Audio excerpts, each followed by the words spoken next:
তোমাৰ মই যদি মৰি যাওঁ তথাপি চিন্তা নাই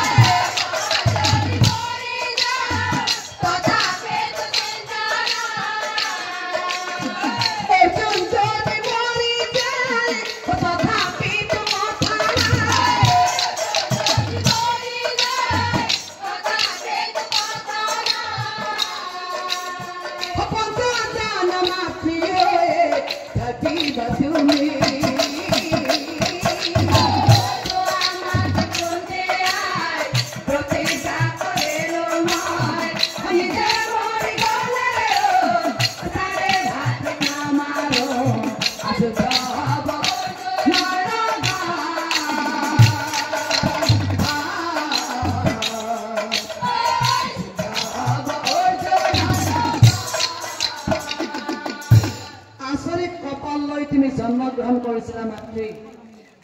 যদি সেইখন যুদ্ধত মই মৰি যাওঁ অৰ্জুন জীয়াই থাকিব আৰু তুমি 50 জনৰ মাতৃ হৈ থাকিবা আৰু যদি সেইখন যুদ্ধত অৰ্জুন মৰি যায় মই জীয়াই থাকো তেনেহ'লে তুমি 50 জনৰ মাতৃ হৈ থাকিবা কিন্তু মাতৃ ভালদৰে আশীৰ্বাদ দিবা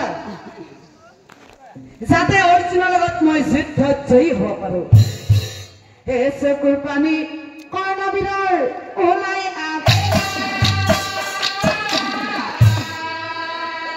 আৰু বাচ্চা সুধীষ্ঠিৰ তেনেকৈ মোক কৈ কৰ্ণই ওলাই গলো বাচ্চা মোক ক্ষমা কৰিবা মোক ক্ষমা কৰিবা বাচ্চা সুধীষ্ঠিৰ সেই যে যমুনা নদীৰ পাৰত কৰ্ণৰ লগত কথা পাতি থৈ আহিলো তাৰে পিছত অন্তৰত মোৰ শান্তি নাই কাৰণ তাৰ কেইদিনমান পিছত আৰম্ভ হ'ল সেই কুৰুক্ষেত্ৰৰ মহাসমৰ আৰম্ভ হ'ল মহাসমৰ চাৰিওদিকে আৰম্ভ হ'ল মহাসমৰ চাৰিওদিকে